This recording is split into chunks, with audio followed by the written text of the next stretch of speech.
Okay, we got a 3-day trip here. Drove up last night. We're going to do a 3-day tour with Porsche Centre Willoughby, a Hydro Majestic Hotel. It's the first stop.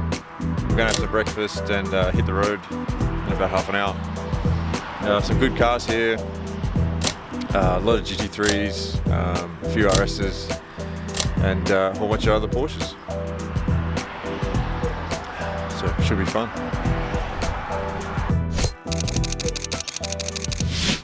So once we left the Hydro Majestic, we headed up the Great Western Highway and made a left at Genolan Caves Road.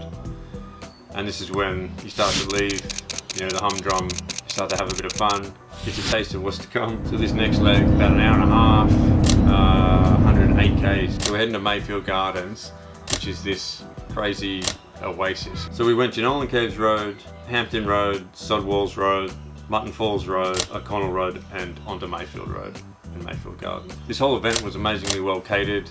It's a lot different than when driving around with your mates. The cream was amazing. Country cream. So that was the first leg. Second leg was Mayfield Gardens to the Terralga rest stop, which is another hour. Hey, so leaving Mayfield Gardens for a quick stop, refreshments. Now we're cruising back on the road again for about an hour. Fast flowing roads, they say. We've got 46 cars here again, and we're on a dirt road. So this leg we're going from Mayfield Gardens to Seawells Creek Road, Abercrombie Road and Terralga Road, and continuing on to Orchard Street. So we're basically leaving Mayfield Gardens and heading for Terralga. Lovely stretch of road, pretty remote, a lot of fun, a lot of twisty little sections. Once we did the rest stop, we kind of aimed into Goulburn. Heading out of Terralga, you could still have a bit of fun, and then it got a little bit more residential and things need to calm down a little.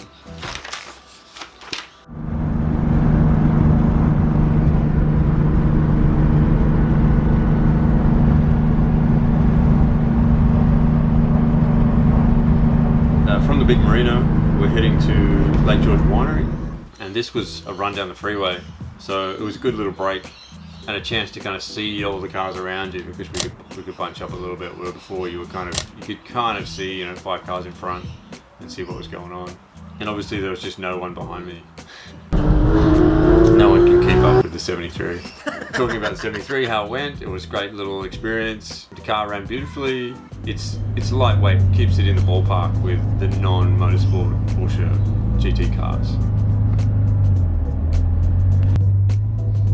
Okay, we're just pulling into Lake George Winery for lunch, I think. It's a place that can swallow up 50 Porsches with the car park.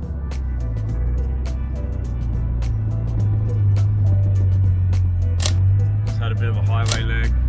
My car. On the twisty stuff, no problems keeping up with nearly anything. Yeah, it was fun. I never felt like it was a slouch, and it was in the game. Cool. So Lake George Winery, a bit of lunch. I think it was pizza and wine, if you wanted wine. Just a rest stop, just to kind of refresh. There's a lot of people. There's 46 Porsches on this drive, so got to cater for bathroom breaks and things. On to the Hyatt Canberra, which is a nice little sprint, but it was most of the good driving roads were behind us at this point on the first day. The second day there was some great driving roads.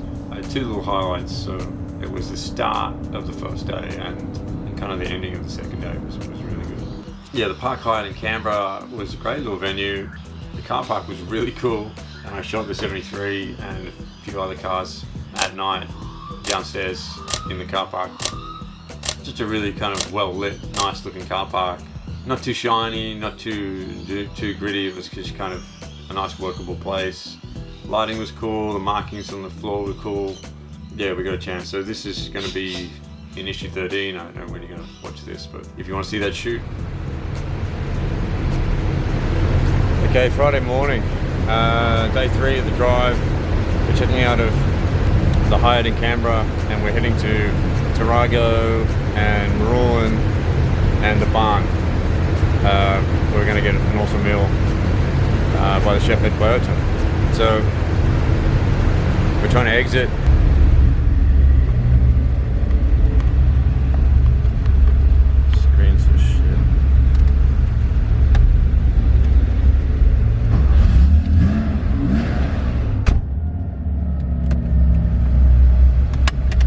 once we got out of Canberra and got onto the freeway, it really opened up nicely, and I felt the whole pace of the day was quite good.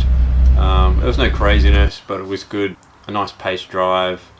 The rhythm of it all just kind of went well. It was a good country drive, that one.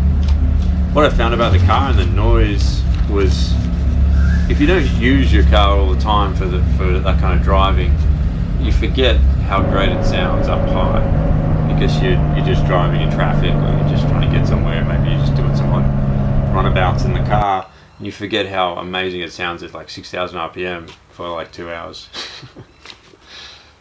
Brilliant. It was just so cool to get the car singing and use it like that. Use it at the track, and that's always quite high revving, but with a helmet on, you know, it's a muffled kind of sound. Just to drive without any interference on the road, it was really nice. So my car's got low gearing, short ratios with the 915 and the LSD, so you know, it didn't take much to get the revs high. From Tarago, we headed to a the BP at Ruin as a refuel stop, 65 Ks.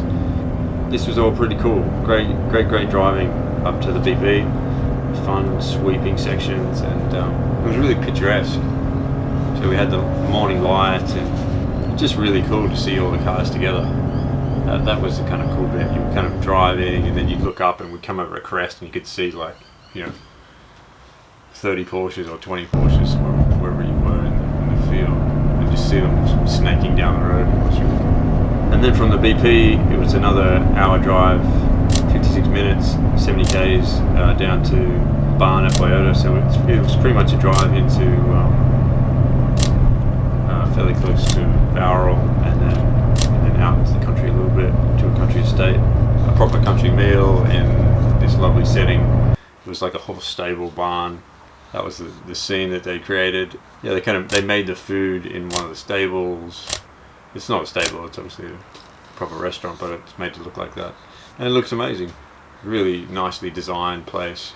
Yeah, really cool.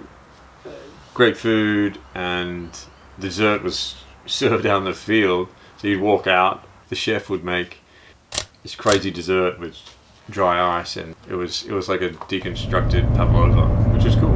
Everyone loved it. And then we said our goodbyes, thanked everyone, it was cool, and hit the road. So you could then go on to Kangaroo Valley and head back to Sydney that way, or if you'd had enough of driving, you could rock on down the freeway and get home. So thank you to Porsche Centre Willoughby for putting on the event. Hell of a lot of fun. Just really cool to get the car out in that setting, because I'd never really driven the car, you know, on a big drive like that with a whole bunch of new cars, and see how it kind of fared in and amongst them, and see what the pace was like. So that was the experience for me. I call up on my Instagram, on my Facebook, on Duck and Whale, just to kind of see what guys and girls would do on bigger drives with more focused cars, to kind of make life a little easier. I ended up going to a place that sells rubber and foam and stuff, and got a section made up for the race seat, and just pulled the Velcro base out, and then lined it with this like motorcycle seat foam, super dense compression foam, and then put the Velcro back on and the standard cushioning back in the seat. And it just took out that little bit of vibration. My seat's really low and mounted, you know, on the rails, pretty low in the car. There's not a lot of MVH happening with carpet glued to the floor, and the vibrations and just all that stuff just get you after a while. So having that in the seat helped on the drive, and just took a little bit of the edge off, like, you know, maybe just 15%. But I still felt I could feel the car through the seat the way you kind of want to. Yeah, but just kind of made life a little bit easier. I was a pile of mush at the end of 3 days driving this thing hard, but it was good. That's why we do it, huh? Anyway, that's the event. Thanks, Porsche Centre Willoughby. Check out our socials if you haven't. Yeah, subscribe.